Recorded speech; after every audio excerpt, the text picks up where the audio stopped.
Supposed to have my starting screen. What's going on here? Let's see. No. There we go. I don't know why I'm in there. We'll be starting pretty quick here.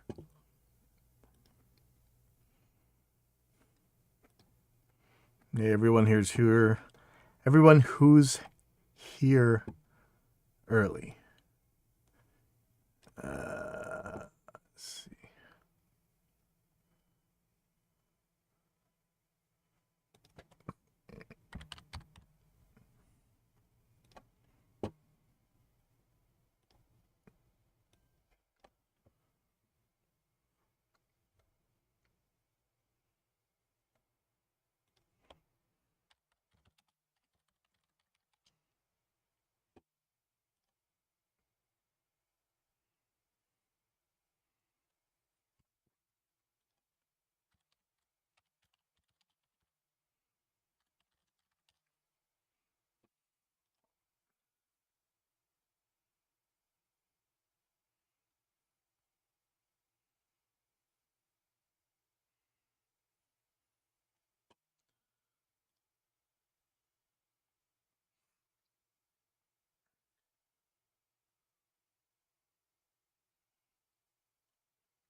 Okay, hopefully this is working. Let's see. What am I doing wrong here? Sorry. Welcome to Evidence-Based Audio number 176, and this is 0 Point Energy. And we got something really special for this episode. We have a special sponsor, a new sponsor, and this is the Hawaii Knot Tourism Board.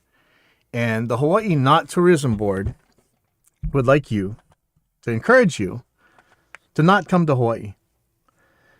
We love you here. It's going to hurt me. It's going to hurt my family. It's going to hurt my friends. It's going to hurt my relatives.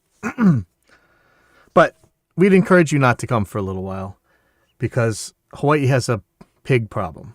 And I know we don't like to get political on this show. And sorry to you guys who were more upset by the fact that I use the word pig than the fact that maniacs are running around there hurting people.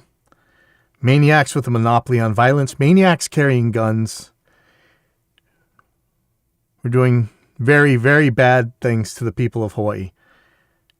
And that's what I like to say. Don't come here for a little while. Make us hurt because people are sick of the pigs. Let's just put it that way. Sorry to have to start it out on such a note, but this is my life, and I'm having to suck something up. You guys know I will fight things till the very end. I am tenacious, and I'll stay on it. But I'm worried that these pigs will hurt the people I love, so I'm sucking it up. So sorry to start on such a sour note, but that's my life right now. So please, don't come here. Make it hurt. Make this state just bleed some money until they take care of these corrupt police. Anyway, so let's get on with the show. Sorry about that, but I really had to say it. And it's really affecting how I'm living right now. So sorry. Steve Bouchard's neck through. Okay. Yeah, hi, Steve. If you're here, that'd be awesome. Okay, so there is a little thing I was talking about on Facebook, and this comes up in the forums constantly. So I just said, enough. Tell me specifically What is so magically better about super high-end Fenders and Gibsons versus an Epiphone or a Squier or whatever? And be specific. There's this idea out there that in other fields, we call this the golden age myth, that maybe like Atlantis or whatever, like there's some allegedly superior civilization that sunk into the sea. But once upon a time, there was a golden age. There was a golden age of Islam. There was a golden age of Greece and Rome and everything else, that they were just so much better then. And everything's been downhill ever since then, which is totally not true. Things improve over time. I know some things get worse, but in general, things do, depending how we want to measure better, they do tend to get better over time. And there's this idea that the Fender Strat in some old pre-CBS or whatever, and these old Les Pauls and other Gibsons, there's something magical about them. And then even today, when you buy the special one that says a certain number or name on it, that it's somehow superior. And of course, it's subjective. There are reasons you might want to say superior. Maybe you just like the way Les Pauls look. That's one thing. But when it comes to measurable stuff, what really kills me is that there are they were $100 after this crazy Backstreet Boys reunion tour and all the chip shortage and everything. I think they're like $200 now. But Dean makes a guitar for $200 if it doesn't have to be neck through, if it's bolt on, which of course a Strat is, right? A Fender Strat is a bolt on, and the Les Paul is a glue on, I think, and it doesn't even matter because that block is so hard. You may as well be a bolt on. In fact, I've seen bolt ons with better upper fret access than the Les Paul's neck joint there. I don't understand why these things are the gold standard. Okay, if you look at, if it's the guitar you want to play, it's the guitar you want to play. But I would say that there are guitars that'll do exactly the same thing, but better, for longer, for cheaper. But really, that's if it's down to that much subjectivity, fine. But pick any area of the guitar, and there will almost surely be a $300 or less guitar that will smoke the absolute best ever made out of all these other ones, unless they use the exact same parts, which then fine, but still you could have got it way cheaper. So I'm thinking like the Dean Vendetta, for instance. There's really good upper fret access, 24 jumbo frets, really good fret wire. I would have expected some crappy fret wire in that thing, but that's not the case. 24 jumbo frets, they're pretty well dressed. Like, I've never seen a bad Vendetta.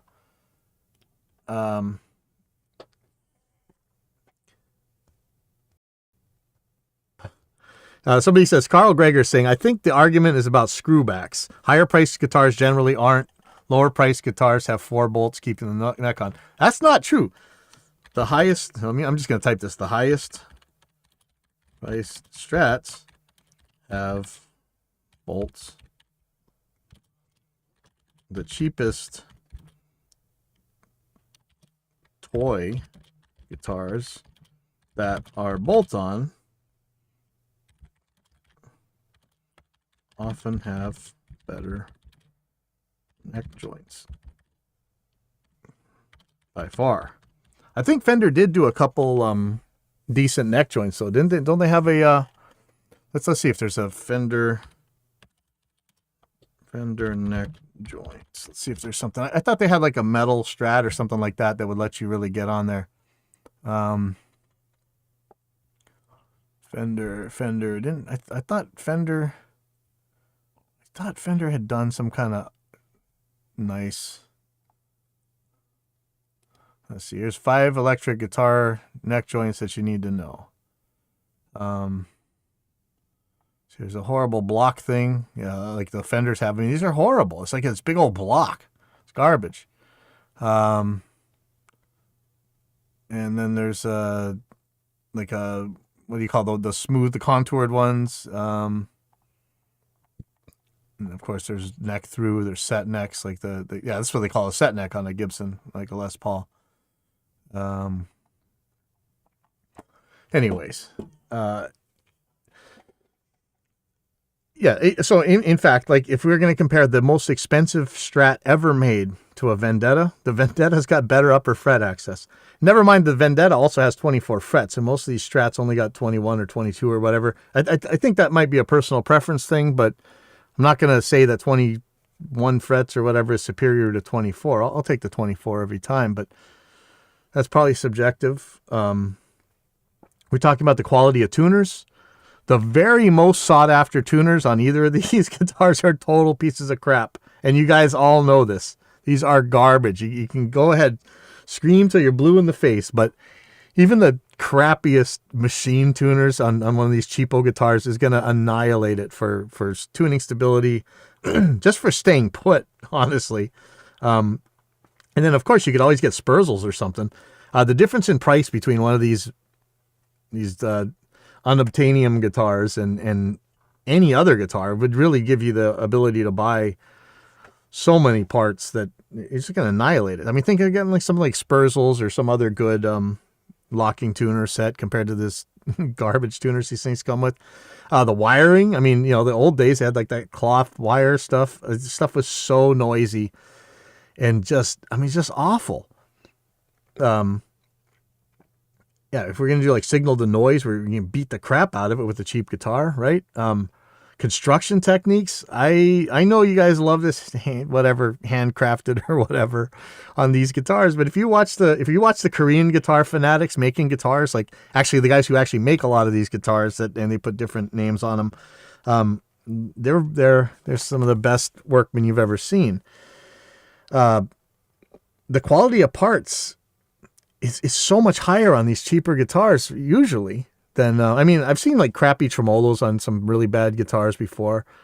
You see bad bridges from time to time, but at this point it would, unless you're making like Floyd Roses and stuff, it'll take you more money to make a crappy bridge than a good one, I would think. And I think it's something like, it'd be something akin to mic preamps or whatever.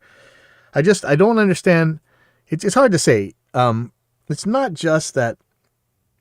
To me, the guitars are inferior in every objectively measurable way. I don't understand why they're held up as the pinnacle. I understand that a lot of people like to play them, but when I watch the guys actually, when you watch some of the guys who talk about these guitars that way, they wouldn't be caught dead playing one of these guitars. They're playing all these super high performance things and stuff. It's kind of a weird thing. I just wonder what makes these the pinnacle. Like, really? Is it just tradition? Is it just your typical Me Too-isms? Let's see, and pickups too. Yeah, I don't know if Squiers still have Seymour Duncan slapped on. Yeah, some of the some of the pickups that come on these cheapies are great.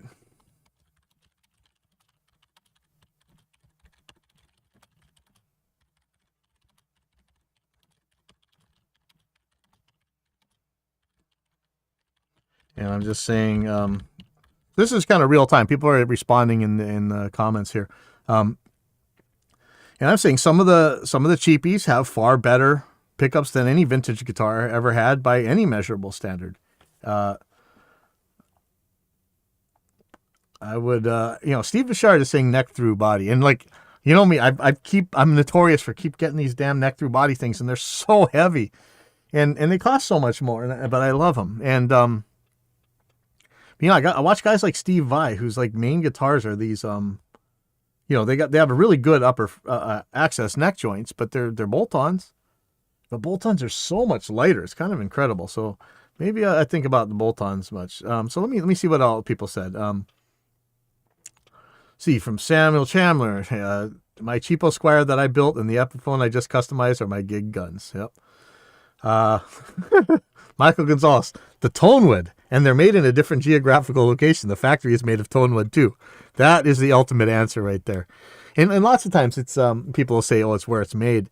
And look, I am a hyper patriot. I am very proud and very happy to be a citizen of the country with the first secular founding document on earth. And I know we have excellent craftsmen, but anybody who loves the guitar could build a good guitar no matter where they are. The Koreans have proved it. The Japanese, holy crap, the Japanese went nuts in the 80s and 90s building the most unbelievable guitars. And now the Indonesians are being given a chance, and everything I've seen so far is pretty incredible. So I wouldn't worry about where it's going. John Griswold, resale value to a non-guitar player. That's all I have. And if you ever go around, speaking of Hawaii again, go to the doctor's offices here, and you'll see like a Les Paul or whatever. One they got off of eBay for like, no joke, $40,000 to $60,000. Like somebody's old Les Paul or whatever, famous Les Paul, Rockstars one or whatever. And they're hanging in the office. I always ask, hey, you know how to play that? Like, no, but one day I'm going to take it down and learn. Let's see. Dan says, my buddy has 5 high-end Gibsons. They're all nice. I'll play my ESP or my Shuriken. Got a really nice Ibanez too, but virtually nothing is different, and I don't understand the markup.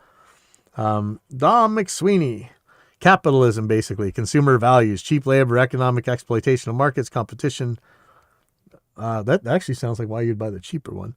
Random labels like Made in America, Canada, UK, France, etc. make no sense other than how legal systems work in different parts of the world. Yep. We talked about that with Glenn Fricker not too long. I'm hoping you guys are going to get to hear this. But yeah, the policy-wise, what happens when you have things made in certain places, it's something to consider. But it's not to do with quality. And then Dom continues, as for functionality, sometimes it's about the quality of the parts used, yep, or attention to details, yep, which makes things higher in value. However, again, some of these cheaper guitars have way better parts, way more attention to detail. As far as I can tell, they're built better. I mean, you guys tell me, how many videos have you sent my way? Like, I don't even care about this stuff. How many videos have you sent to me about how Gibson did some bad guitar or Fender painted something wrong? To me, it doesn't even look any worse than the ones that are supposedly good, but it's not like they're getting it 100% either. The words quality and value are a very debatable topic. And interesting that you're questioning this, but also recent posts about China and imported products. Combine these factors and you'll quickly understand the answer, good or bad. Honestly, in this case, I don't think it has anything to do with it.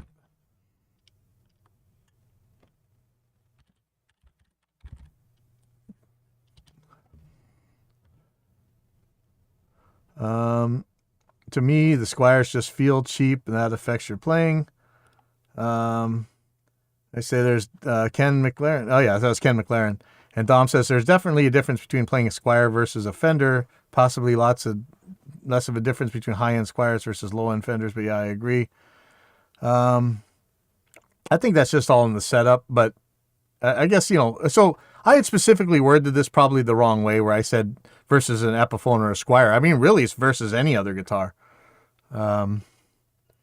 See, Trey says, I look at it the way of an audio console comparison, say between an X32 and an M32. They're both made by the same parent group with the same features. Yeah, see, I got a little bit too specific about the Squier and the Strat. Yeah, see, Jack says, nothing. As a recording engineer, you know better than anyone, and with the few exceptions like kids' guitars sold at Walmart, it's the person playing and the pedals they're using. Yeah, I don't even know if it's the pedals they're using. Eric, not a hell of a lot, and the Eppies and such can be modded and to be awesome and still be less than the old boys. Yeah, there's no guitar on the planet that you couldn't take the difference in money between one of these vintage guitars and whatever it cost and turn it into the best guitar in the world, because for that price you could build 100 guitars from scratch and you'd still be coming in under budget. So Michael Diebler, nothing as far as I'm concerned. I have an OLP 5-string bass that I got from a musician's friend at an insanely cheap price because it supposedly was blemished. I know. Do you see my blemish? I have a blemish from Agile that is, I couldn't even find the blemish, and it was like hundreds of dollars off. Never saw anything wrong with it, and it wasn't long after it that I found out this bass was an officially licensed clone of a Music Man Stingray 5. Oh, I wonder if that's like the one I have. I got a 5-string Fender. It says Squier bass, but it's got active electronics, and it is badass, man. Let's see, from Chris. My Les Paul Custom is an Epiphone. The original nut is plastic, which I replaced with bone and holds the tune better. I also replaced the original pickups with SDs, and still you paid less than one of these vintage things. My ES339 is an Epiphone, same thing with the nut. My Telecaster is a Mexicaster. I think I replaced the nut on that too. And that's another thing. So, man, and we don't see it as much anymore, but it used to be that we used to have so much good stuff. I know everybody said cheap, it's made in Mexico, but when it comes to wooden products, the Mexicans made really good stuff. I don't care if you're talking about studio desks, guitars. There was a lot of woodworking tradition in Mexico, and the like some of these are entire villages that do this stuff. It's pretty incredible, actually. My shred guitar is an LTD MS 400 by ESP, made in Korea, and that I guarantee is made by World. After 15 years, the licensed Floyd was toast, so I replaced it with the Floyd Rhodes Special. Actually, isn't the Floyd Rhodes Special a licensed Floyd too? All their good guitars I gig with regularly. I have an ESP LTD. I don't know the difference between LTD and an ESP yet. I mean, they seem to cost the same damn money. And I think it's one of the last ones you could have gotten out of Korea. Chicago Music Supply, I think, is the ones who found it for me. Thanks for that, because there were no guitars at the time, and I wanted one more. Yeah, let's see. So, yeah, like I said, Steve's in, let's see if Carl... Yeah, I don't think. Let's see what we got.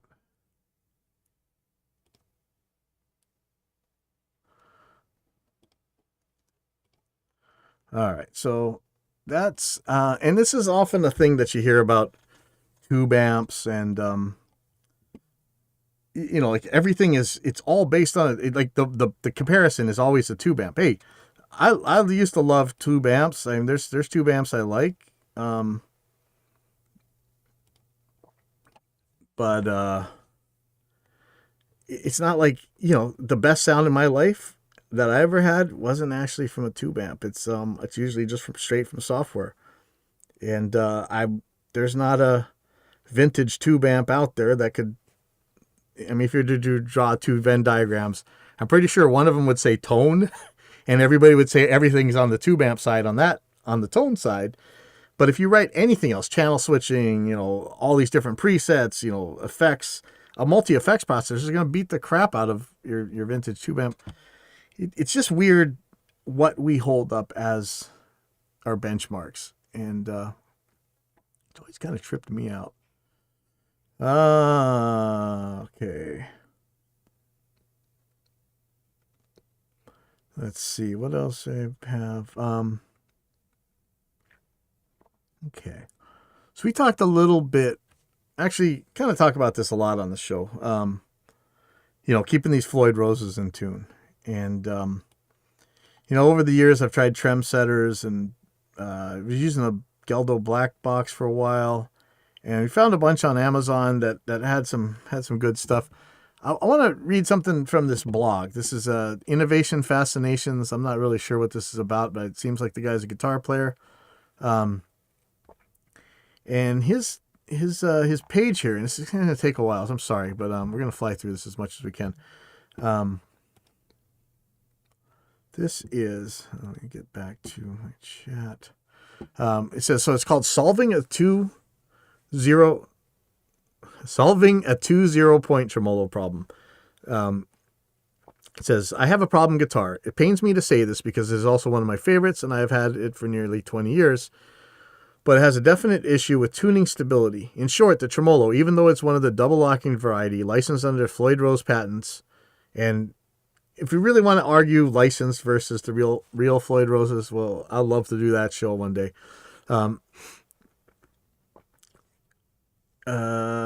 Doesn't reliably return to tune when you release the tremolo arm. Sometimes it is objectionably out of tune when at rest. And so anybody who has a floating tremolo, you know the problem. And we've said it in this show before. I don't care how you feel about these things. The bridge comes to rest when the spring energy from the claw down here is the same as the string energy from the strings pulling on the tremolo.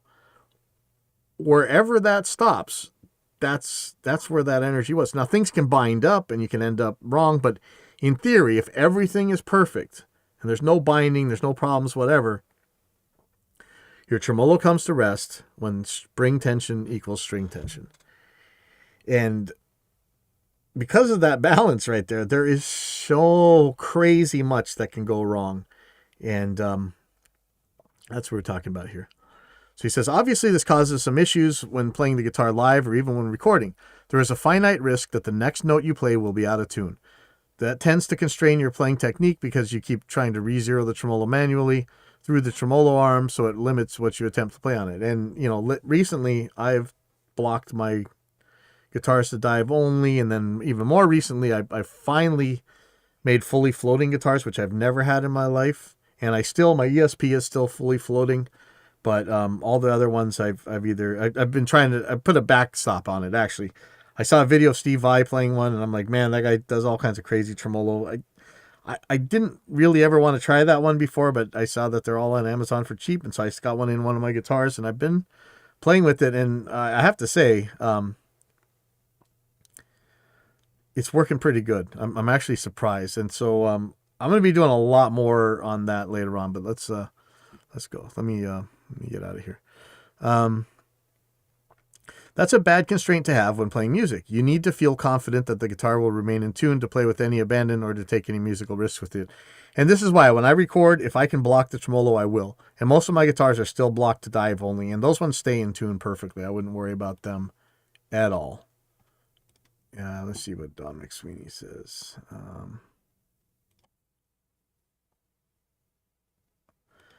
American made versus import. Okay, I see what Don is saying. So he's saying, well, possibly not, but you speak of American made versus import, and the price difference is related to cheap labor.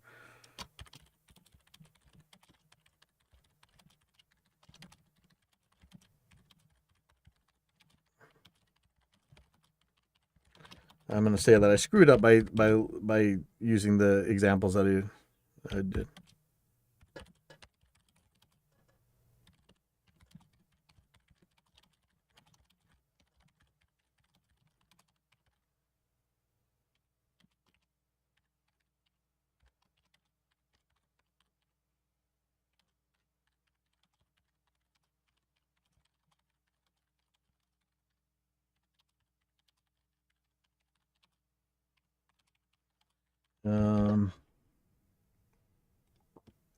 So yeah, I'm gonna have to answer. Most of the American made seem to be imports as well, but really I screwed up by using the cheap examples I did. I should have said cheap guitars, which mostly beat the crap out of the old dinosaurs at any price.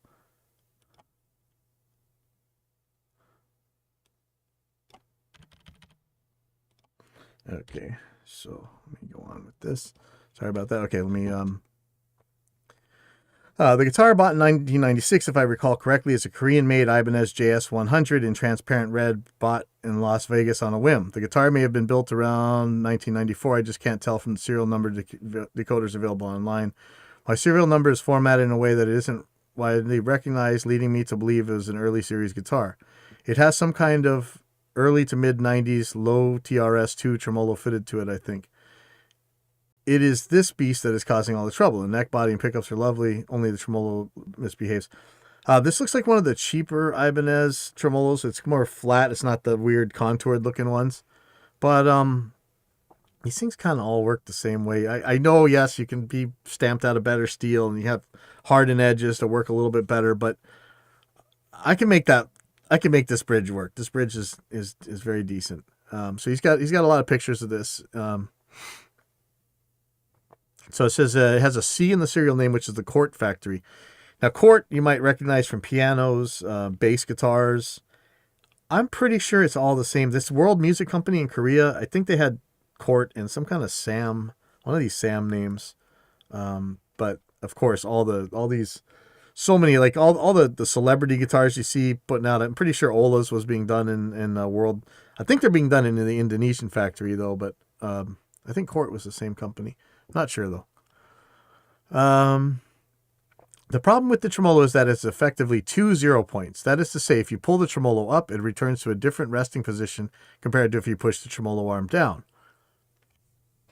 So this is a biggie. So he's fighting a very kind of an additional problem, but it can happen in any situation. Now this is the first time I'm reading it, but I'm kind of you're kind of predicting this whole thing. But there's always twists, and what he's saying is when you dump the tremolo and let go, it's a little bit different than when you pull up and let go. And to some extent, you're probably going to see that on any bridge. And there's several reasons for that. Mostly it's binding, though. And if you really look at the spring cavity, do I have an open guitar right now? Let me see if I can. Oh. Yeah, here we go. Let me see if I have a full webcam here. Okay, here we go. Now, so this one I have something like the Ibanez backstop in. I'm testing it out right now. I'm actually really liking it. I'm surprised that I'm doing things that I wouldn't think I'd be doing. But the springs could easily bind up. Maybe they're not in all the way. There's so many things that could go wrong just with the springs. And then like these two screws right here, this could shake around a little bit. There's so many things that could be wrong. Never mind the pivots. Of course, how do I do this? The nut, bind there. Even if it's a lock nut, there's a lot of things that can go wrong even with the locking nut. The pivot points here, of course. The saddle's right here. There's so many things that can go wrong. So many reasons this could be, and let's see which one or ones of the billions of reasons he's really having trouble with it. Resting the palm of your picking hand on the bridge can push the bridge toward the other 0 point where it sticks. A 0 point, I should explain, is supposed to be that position of the bridge where the tension of the strings and the tension of the tremolo springs return. Let me read this again. A 0 point, I should explain, is supposed to be that position of the bridge where the tension of the strings and the tension of the tremolo springs return to exact balance. There should only be one 0 point. You can only get 2 0 points if the fulcrum of the balance, the knife edges of the tremolo plate are not frictionless. Well, they're never going to be frictionless, and there's a reason some of these tremolos are cam-based, right? I mean, that's to get rid of that problem. There's another problem that causes, and probably not go into that right now. But some of these cam-based tremolos, especially if you feel them, man, they are smooth too. And this is the thing, like people, when the Kahlers were out back in the day, the flush, not even flush, but the allegedly flush mount Kahlers back in the day, they had that, they were on a cam, right? They felt a certain way. Really smooth, and you weren't necessarily going to have that knife point problem because there were no knife points. Okay. If there is any local minima where the friction characteristic is such that the tremolo would prefer to rest at a different balance point where the springs and strings do not exactly balance, then it will tend to stick there until you overcome the friction on the fulcrum that is preventing it from returning to its true 0 point. So, I mean, I guess you could go and file those knife points down if that's the problem. If you're having two different 0 points, I'm guessing something's binding somewhere. But could be those knife edges. All you got to do is have a little bit of a chip, and that thing will sit easier one way. And then if you pull it, it's going to go way out of the other way. So that's one thing that can happen. Let's see. So the next thing, this is a quite well-known problem with Fender-style tremolos, modeled after Leo Fender's now lapsed synchronized tremolo bridge patents. The fulcrum has to be frictionless for the bridge to return to tune reliably. In the older Fender design, you also had to have frictionless movement of the strings over the bridge saddles. Oh yeah, speaking of our cheap versus expensive guitars, don't even try to tell me that the Fender tremolo isn't a total piece of crap compared to... I mean, oh my God. There's just nothing about it that's good. The bar is so weak. It just flops around on you and stuff. But, Yngwie I don't think Yngwie does, but Ritchie Blackmore played one and it was good. I don't know. But come on. Okay, let me say this again. The fulcrum has to be frictionless for the bridge to return to tune reliably. In the older Fender design, you also had to have frictionless movement of the strings over the bridge saddles, the nut, and the string retainers on the headstock. Floyd Rose took those points of friction out of the equation entirely by locking the strings down at the nut and bridge, a great improvement. However, he was not able to eliminate the friction of the tremolo knife edge. And I'm really not that sure that locking at the bridge is that much different than just having the string go through it. I think with the tension and everything, if you really look at how a bridge works, locked or not, there's a flop point where it can still get a little bit floppy. So I'm not sure that one matters as much. And I've seen lock nut guitars, but with non-locking bridges, like the Wilkinsons and stuff, that actually do pretty damn good. Many readers will be thinking, why don't you just allow the bridge plate to return flat to the body like you can with the Stratocaster, over-tensioning the return strings so that a snug return to the right place is assured? So that's what we do when we do the dive-only mods. Like, even if you're recessed routed where you could pull back on it, you put a little block in there and it can't pull any further back. So he says, well, you can do that, but you lose the ability to tremolo upwards, part of my playing technique that I'm not keen on foregoing. And the angle of the JS100's neckwood would mean that you would have to mess around quite a lot to get the correct action again. The guitar is designed, well, but you really wouldn't. It wouldn't be hard for you to do this with the stopper. I mean, it wouldn't be hitting the body like these guys are talking about, but if to do it with the stopper, you could get it straight. But that's if you want to convert to dive only. The guitar is designed for a floating tremolo, and everything is aligned that way. It's really not that. That's okay. That doesn't matter maybe as much as you're thinking. Flattening the bridge onto the body would have some pretty seriously consequences for a setup. It's just not the sort of tremolo I want or the direction I want to go in. Even my Stratocasters are set so the bridge floats Jeff Beck style. In general, I think I only have one guitar that I haven't done this. I went to the internet to try and discover why people think the 2 0-point problem happens and to find their suggested solutions. I have to say that I discovered a great deal of misinformation or untested opinion. Welcome to the guitar playing world. And the reason for this show, because misinformation and untested opinion is the currency of the music industry. Never mind. I was going to say the internet, but people have been pushing stupid gear myths since long before Al Gore invented the internet.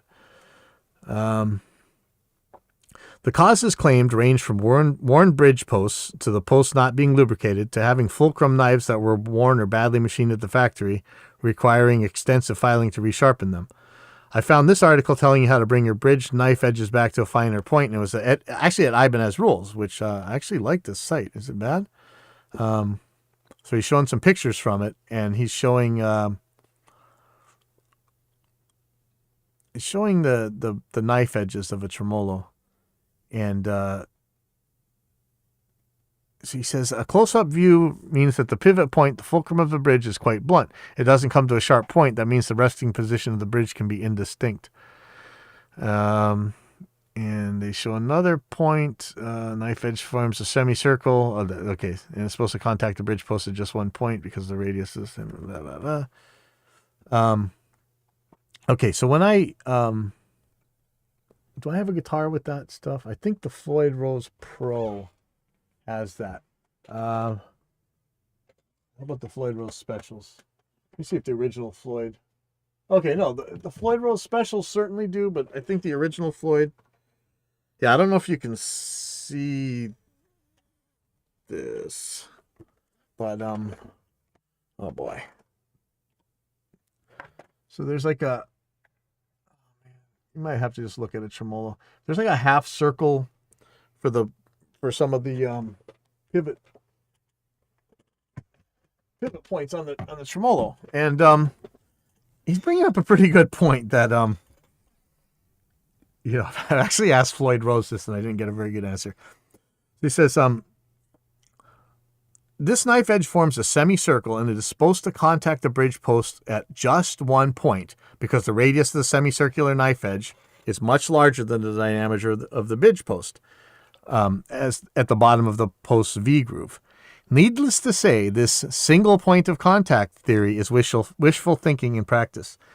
And if you've ever felt the side of there's kind of like a crunchy, gritty thing that you'll feel on some Floyd Roses.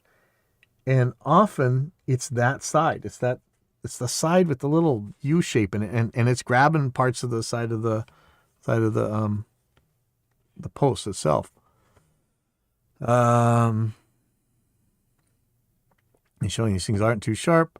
He's looking at the bridge post, and if you look in here, there's a V groove inside the bridge post. That's where the knife edge sits.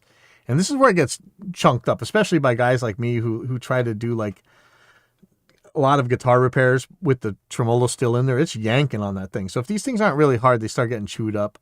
But in general, they usually clean up pretty good. Above is a close-up of the bridge post. There's a V groove to which the knife edges sit. This is what the bridge pivots on. You can see that the bottom of the V is also quite rounded, leading to a potentially indistinct zero position. And these are asymmetrical. I'm not sure if they're always asymmetrical, but looking at this picture, you'll see that it's a little bit steeper on the top half and maybe a little bit rounder on the bottom half. It should be noted that the author of this article admits that even with the knife edges filed perfectly to a well-formed point, you may still find the bridge return sharp after pulling up on the tremolo arm. After experimenting with various lubricants, lip balm, which is a very waxy type of grease used to prevent lips from chafing, proved to be the most effective at semi-permanently lowering the fulcrum friction. In fact, the author found that you could get a good improvement on bridges that had not been filed or sharpened at all. Interesting. So I'm not sure if I ever tried this before, but I guess we go get some chapstick and wax all our parts with it. We used to use graphite, but I never used it on the posts. Interesting. Getting the wax in between the bridge post and the knife edge requires some dismantling of the bridge. I was going to ask, like, wait, am I going to do this again? Like, just grind things together? Just pop the springs, maybe pull it off. If the strings are already off, or some temporary rotation of the posts, place the grease and then returning them to the usual set point so the grease is now in the desired place. I think this is worth a try. Apparently, Joe Satriani's guitar tech, Gary Brower, a very experienced guitar repairer, uses the tricks on Joe's guitars to his entire satisfaction. I've had Floyd Rose style tremolos in guitars since the late 80s, when they were a relatively new idea, but old enough to have had some of their earlier drawbacks designed out of them and fine tuners added. I similarly had similar re-zeroing problems with my 1989 Kramer Focus 6000, fitted with the Schaller manufactured Floyd Rose licensed tremolo. I know everybody gets these weird things about Schaller, whatever the name of the company is. I think they build the official Floyd Roses, not the licensed ones. The main problem I had was that with light strings fitted, the bridge would sag noticeably when string bending and palm muting, but it would generally return to zero. That should happen on any string. You guys know that what happens when the tremolo is floating. You bend a string, you're changing the string tension. You're adding string tension. So because the tremolo is supposed to rest when spring tension equals string tension, the tremolo is going to move up as you're bending. Tremolo is said to sag if the tuning of the other strings goes flat when you bend a string. That's how floating tremolos work. Or if the tuning goes sharp when you rest the heel of your hand on the bridge. Again, sorry, but that's how floating tremolos work.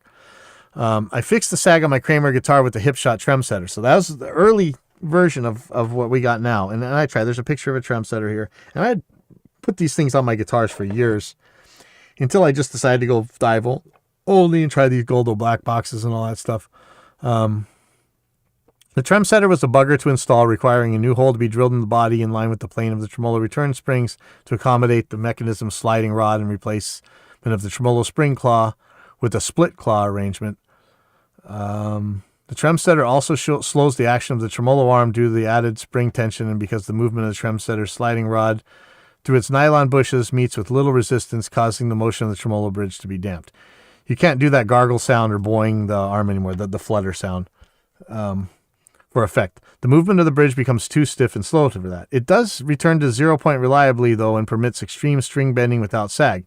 Having installed it, I can now do double stop bends in unison without fear of detuning and dissonance. Before, the sound it made was horrid. I was happy enough with those compromises on the Kramer, but didn't want the same constraints on my JS100 or JS1000, whatever. She's showing a picture of a trem setter. And he's showing another picture of a disassembled trem setter. I think the real reason some of the bridges of this type fail to return to zero is quite a question of pure physics. In other words, I think it's fundamental weakness in the design. If you consider the mass of the fine-tuner components mounted to the bridge plate, components that the original Fender design did not have or need to consider, and their distance from the fulcrum point of the tremolo, I think they exert a significant moment of inertia on the differential spring versus string tension balance near the 0 point of the mechanism. I always wonder about this when you guys are buying those gigantic blocks, those giant Floyd Rose, those giant Floyd Rose things, the sustain block, the big ones, super heavy ones. Like, isn't that making the tremolo like if you shake the guitar, isn't that so heavy that's going to flop your guitar around? Otherwise, I don't think what this guy is saying is actually all that true. Remember that when the bridge is near its 0 point, the strings and tremolo springs are at their most relaxed in aggregate. They are at their least extension. There's not a lot of tension left to overcome at that moment of inertia. They're not at their least extension. They're still stretched. The closer to the 0 point you get, the weaker is the restoring force attempt to re-zero the tremolo. That's true. The closer to balance you get, the less either side is exerting force, right? You can think of it like trying to balance a broom vertically upside down with this broom head in the air. You need a pair of very strong horizontal springs indeed, opposing each other placed close to the fulcrum to stabilize any movement of the broom head at the end of that very long lever, the handle. The slightest imperfection in the point of the broom handle acting as a pivot in contact with the ground would tend to make the broom want to stick in other positions, ignoring gravity for one moment. The mass of the head would tend to accentuate and exacerbate the effects of any additional unwanted friction at the pivot point. Essentially, the broom head's inertia would be fighting hard against the horizontal springs trying to rebalance the broom if disturbed from the 0 point. Relax both of these horizontal springs in opposition to another, and you can see that it would be even harder to maintain the 0 point position of the broom head. I think that's the situation you effectively have with light strings and a relatively heavy fine-tuner arrangement mounted to the bridge. Yeah, I mean, Floyd Roses aren't light, but I don't know how much this is really making it. So he's saying this is the use for my argument for the use of strong, lightweight fine-tuning components on the bridge. Actually, I think titanium is a better choice of materials to minimize their weight without compromising their function. Doesn't like Floyd Upgrades have an titanium bridge? Let's take a look. Let's see if we can find if there's a big weight difference here.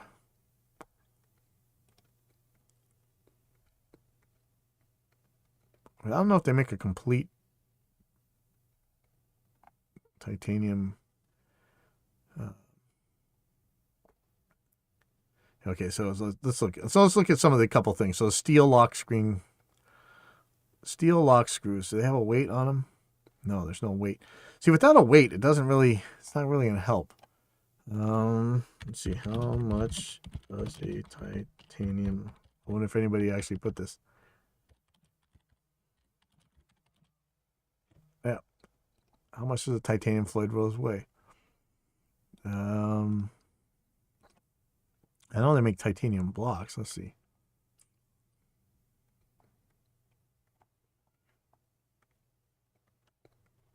Let's see if I want to read this whole thing. Okay, the original Floyd Rose bridge weighs exactly 1 pound. The brass block version weighs in at 1 1/4 pounds. So you're adding a quarter of its weight back in. And the titanium block version is an amazingly light 14 ounces. Oh, amazingly light. So you save 2 ounces? Isn't a pound 16 ounces? So all that weight, and you're only losing, well, you're losing 1/8 of it, right? 14/16 is, 1/8. You're losing 1/8 of the weight. It's not that much. I mean, not that I wouldn't mind losing an eighth of my weight or an eighth of my bike's weight, but it's not that much lighter. Okay. So let's see. I searched the internet for more information about the Ibanez Low TRS tremolo and found the link that listed some of its shortcomings as weak cast base plate. So that's a problem. I've broken base plates before on tremolos. I've broken saddles before, even on the Floyd Rose ones. Not the steel Floyds, but on the actual, not licensed, but Floyd Rose specials, which are actual Floyd Roses, right? They're just not original Floyd Roses, whatever. Unserviceable integrated knife edge and beware. Essentially, this knife edge wear problem is a known weakness of this bridge design.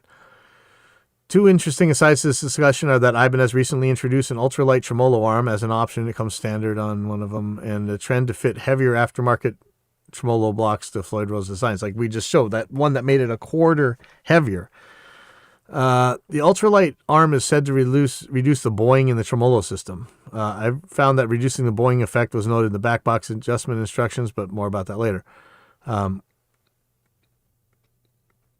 So he's going through this low TRS, and he's looking at the same kind of things as I am, and we're going to talk about a little bit.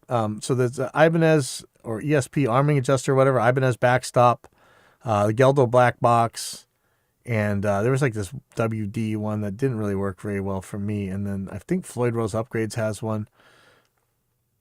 The ESP arming adjuster. So I just ordered a bunch of these things. They're all super cheap now. I mean, back in the day, I mean, not even 10 years ago, it was impossible to get this stuff. I think somebody claims they have a patent on something, and so a lot of these were hard to bring in. But the Geldo back boxes were actually doable not too long ago. You could get them. But these other ones are hard to get. And I got something like the backstop in that red guitar you just saw, but I have another one that's coming that looks very much like this arming adjuster, but in dual. So he's showing, there's a close-up of the Ibanez backstop. It looks like two arming adjusters on a single base plate. I imagine it's a bit the fiddle to adjust both springs correctly. I also wonder about the longevity of plastic parts. The ones I got were all made out of brass. There's no plastic parts in it, but I wonder that too. But I think they held up, honestly. You see, this is exactly what Steve Vai had in his guitar when I was watching these Guitar Tech videos. And I wonder, see, this is one of the questions I have. I've tried the single ones before, but before I really had a good idea of how to make them work. And then now that I have the dual ones, I really think I know how to keep the single ones working okay. And I wonder, do I really need this dual one? However, it wasn't that hard to get it to get these even. So far, it's working really well. So, and then Floyd Rose made some weird one. So Ibanez had something called the 0-point system. I'll read this. On some of my other guitars, I have unknown versions of the Ibanez ZPS system. I don't know if they're Mark 1 or 2 or 3. They accompany the Ibanez ZR Tremolo on my S-Series guitar, and I absolutely love using this tremolo design. It really is frictionless and always returns the correct 0-point no matter what kind of tremolo shenanigans you dish out to it. The ZR stands for zero resistance, and it truly delivers on this promise. Unfortunately, this tremolo isn't fitted to newer Ibanez guitars anymore, reportedly due to a patent dispute or royalty disagreement between Ibanez and a patent holder named Jeffrey Lee McCabe. Let's fix that, or let's get something for McCabe to do. This system is like a really hefty, beefy back box. I think we were talking about this last week. Let me get a picture of this thing in here. I mean, it is gigantic. It's a big old plate.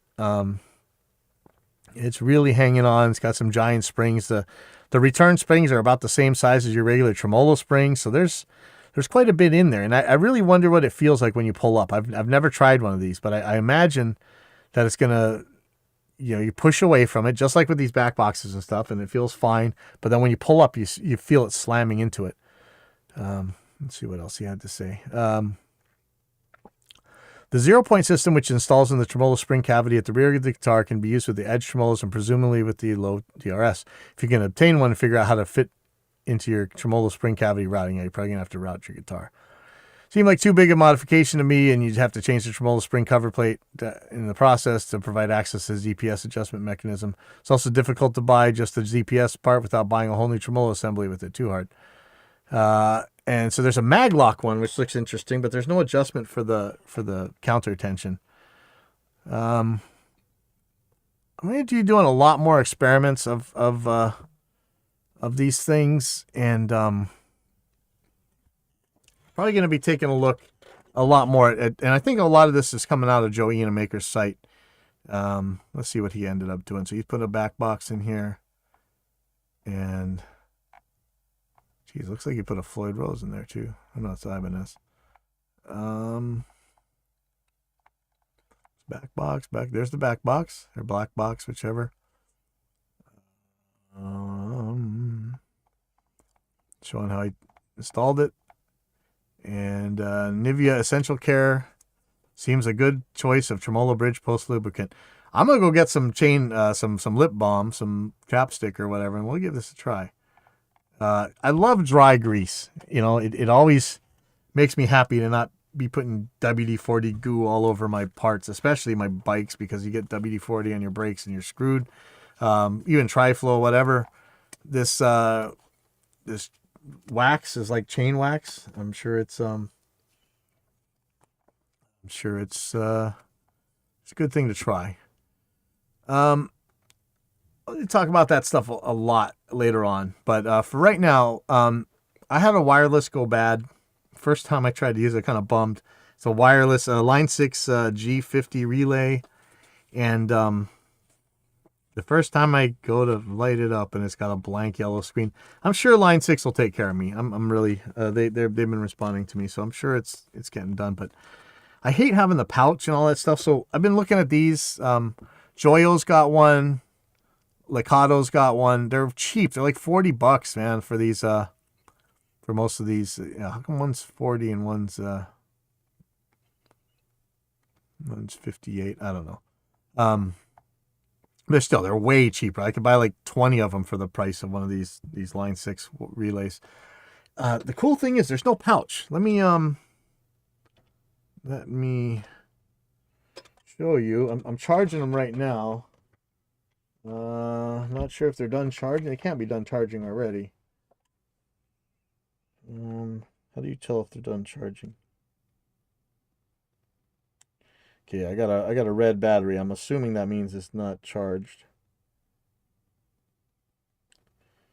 But you know what? Let's try it out anyway. So, one of the cool things about these is that oh, they're even shaped like guitars. Look at that. That's crazy. So you have this foldable thing, and some of you guys have seen these. There's been a lot of these cheap wirelesses lately with this kind of style. The coolest part to me, really, is that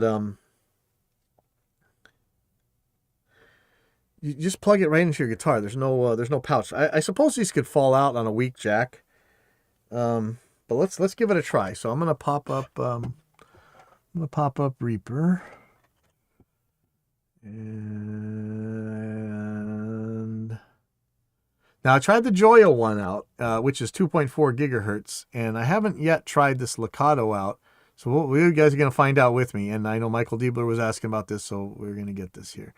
Channel 25. I'm going to put Arma track and give it some kind of effect, and let's see if we can get this thing working. So one thing to notice is that these are TS, tip sleeve, not tip ring sleeve. So don't worry at all. I wouldn't think about using your active pickups, because it's not gonna unground your battery like you might with the TRS jack. Okay, so I'm gonna plug this into the guitar body here. And, I guess you could put it any old way, like you fold it up that way, or I don't really know how this works. So I didn't read the instructions, which is probably a bad idea. I have to plug that end in, and then I'm going to plug I'm going to see if I can't plug the transmitter into the direct box over here. I'm not sure that I can. And I have to pair them somehow. So let me, there's a button here. Let's just assume that I'm supposed to press the Wi-Fi button and they'll pair each other. Oh wow. Well, it's lit up. They're lit up solid green, so maybe that's already working. I'll plug this into my my DI box and see if I'm not sure that it's going to be able to, because the stuff's in the way. Oh no, there we go. That's it. No cables, no nothing. Plugged in. Okay, now this is an absolutely horrible environment for this Wi-Fi. Every single business around here there's so many sources of trouble around here. I'm going to hit record on this just so that I can see it, because I'm going to want to know when and where this thing dropped out. Hopefully you're hearing... Yep, hopefully you're hearing my guitar. And like I said, I'm going to hit record. Let me just save this real quick so I have a place where I'm recording too.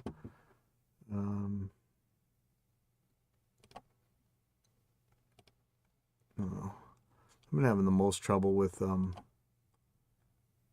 hard drives lately. I'm hoping they're not all failing on me. Yeah, like I can't even get to my recording drive. Great. All right, something to delete. There we go. So I'm just gonna hit record.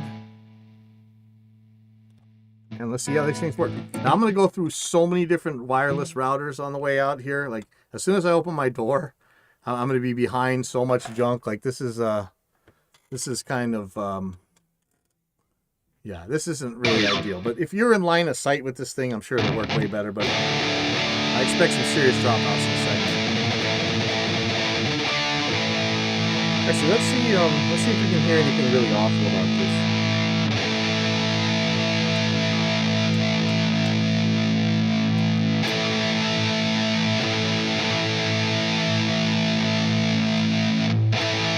Oh, I'm messing with my Helix floor unit. I'm trying to change snapshots. There's no. Here we go.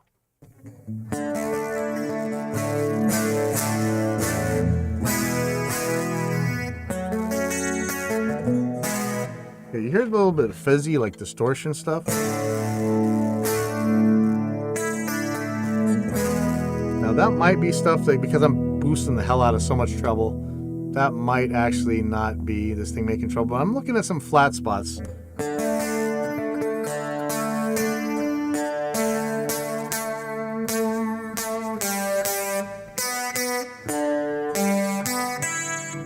Then again, I'm using the Seymour Duncan blackouts, and that's not really the kind of pickup that you should be trying to play clean through, but I think this thing's distorting. Yeah.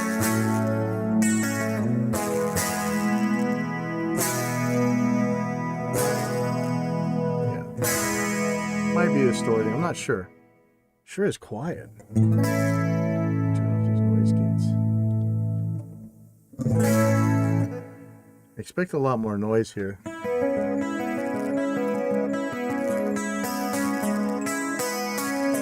We're going to see about this distortion level. I wonder if this thing's distorting. I may be putting way too hot of a signal into this direct box too.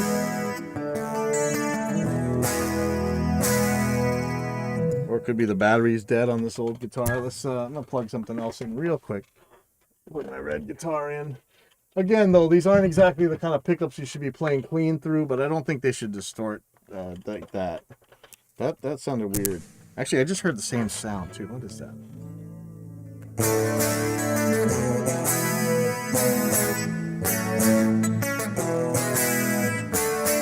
Yeah, look, it's very asymmetrical. I don't know if that's the pickups or if that's the this wireless, but I swear I didn't hear this on the Joyo.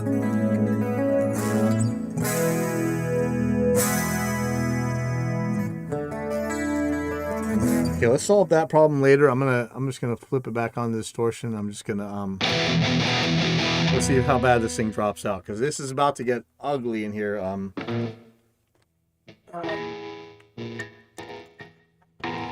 Interference wise. Here we go. I'm gonna turn this up so I can hear it. So sorry, you guys on the mic, but I want to be able to hear when I'm out.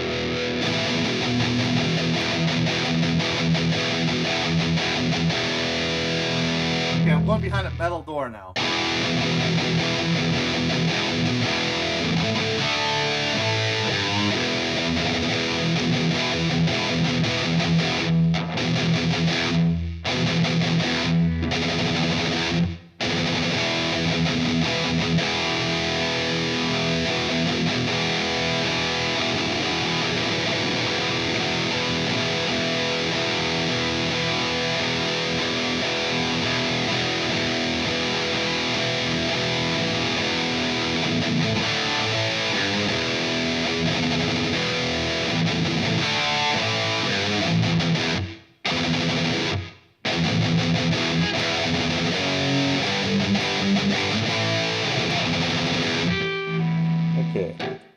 So let me tell you, I went behind my metal door, and then I went outside the metal door out there, which is a big roll-up warehouse door. So I'm just going to listen back and see if we got, there's one part where I think maybe there's a dropout.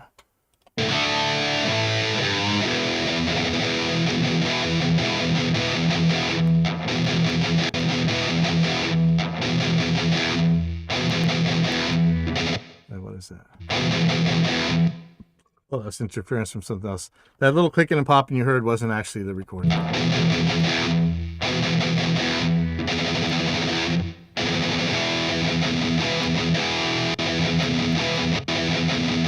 Ah, man, there's something's burping my audio, but it's not recorded. You see, looking at this, that asymmetrical wave.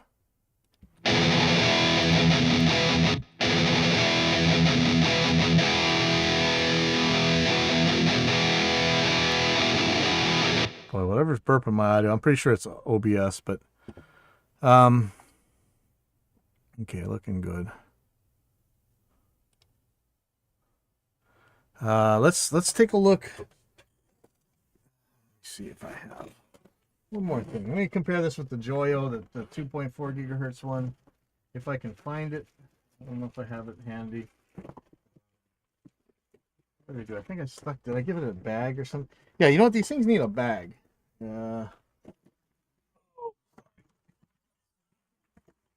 to see.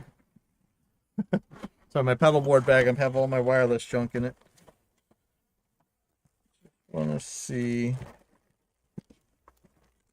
Here's the Joyo one. Okay, so the same thing. It's got like a USB charger with 2 ports on it that'll charge these up. So very ergonomic. I mean, just kind of mind-blowingly so to me, actually. But I might stick these in boxes so that I can actually put them in there. This is kind of dangerous to put them in this way. So let's do the same thing here. Now I know I played these clean, so if it distorts again, I'm really thinking this is the it's just not a good idea to use with the DI. So these are kind of cool. Look like they turn into Batman. They have the Batman eyeball things. So let's turn this. These guys are going to get recharged. Which one's the... This is the receiver, so I'm plugging it in. I'm going to put this on the transmitter on the guitar. And hopefully remember to turn this stuff off. Okay, here comes the transmitter. And I really want to just check the clean. And I think there's something weird about this clean. Like, if it's still weird, maybe I'll plug a cable in and we'll take a look. Okay, so I'm getting nothing. Oh, I'm disarmed now. Okay. There we go.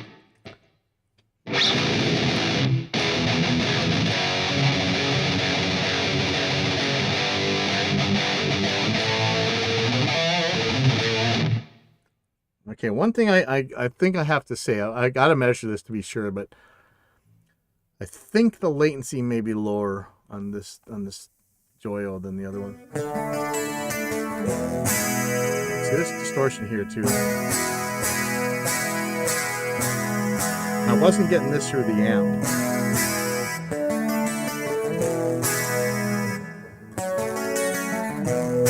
I don't think my DI likes this. Let me see if there's a way I can just plug straight in. No, I can't. But I'm telling you, I'm not getting this distortion through an amp.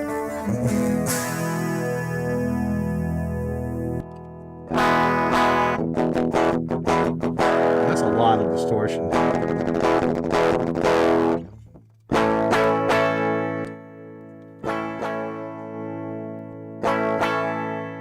You know, there's a chance these things just can't handle active pickups, but might be my distortion, my direct box, which is a really good one, so it shouldn't be, but who knows.